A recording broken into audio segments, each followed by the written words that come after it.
اونی که خیلی تنبی بستن پسی ای ورد سرسختی کنی ناخبره کی خورده به و دی علاج نره. او وقتی قدرت خورم آدمان دست میان نه مردم خوشحاله ده، ولی قدرت که ناجور آدمان دست میان دکفه مردم ناله ده. آقیل پسر خو پیر خوشحاله کنی، ولی او پسر که ناجور زنکان دنبال سرشه خو مال و مینال جبین بره. آقیل پادشاه خو مملکت دوام بخشه، ولی اون که رشف فگیره خو مملکت جبین بره. اونی که مجیزگه خو مجیز گفتن امره خو رفیق زخم زنی.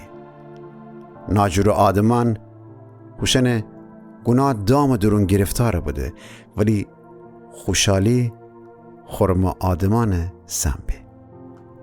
اونی که خورم آدمی سه فقیران ره انصاف تره، ولی ناجور آدم اوشن فکر نیه.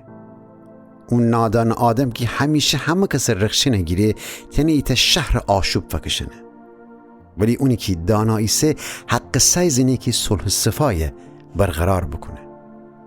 اگه عاقل آدم نادان آدم امره بشد دادگاه میان، نادان یا غضب اوسنه یا رخشه نگیره و آخر پسی هیچ چی به دست نه. وشنه که خون تشنه سد خورم آدمان جا نفرت درده و خیده اشان جان فگیرد. نادان آدم خوی غیز دفاتن بروز ده، ولی اونی که دانایی سه خو غیز جلوی گیره. اگه حاکم دروغگو نبیشنوه تمام اون آدم نفرن دروغگو بده. فقیر و مال مینال در آدم ایت چی میان کس منستنی ست. خداوند هر دوتای اوشنه چون فدک بیدیند. او پادشاه که فقیران ره انصاف داره اون پادشاهی همیشه قایم منی. زاک تربیت ره ادب چو لازمی سه. اگه اون خودش حال درونی بنی و ادب نکنی خو مار سربیجیری باعث بی.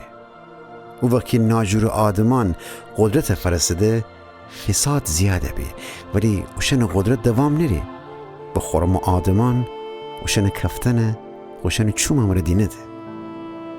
تی زاک ادب بکن که تی فکر خوشحالی و آرامی باعث ببه. او جامعین که خدا پیغام ننه مردم یاغی بده. خوش به حال او قوم که خدا حکمانه بجا آورده.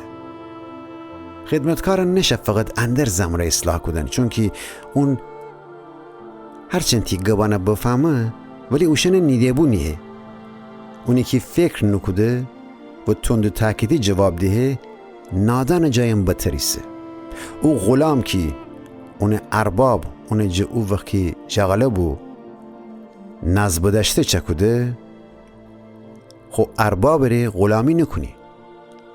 تند آدم دعوا را تفده و قرصه باعث بی. غرور انسان زمین رو تفده ولی فروتنی سربلندی باعث بی. اونی که دوست دامر رفیق به خود جانی رو دشمنی سه، چون که دروغ شهادت ده و عطایی خوره لعنت جیرنه. اونی که انسان جترسه گرفتاره بی، ولی اونی که خداوند توکل کنه امنیت میان منه. خیلی جا مردم حاکم جا لطف رافایی سده غافل جهن که خداوندی سه که مردم داده فرسیه.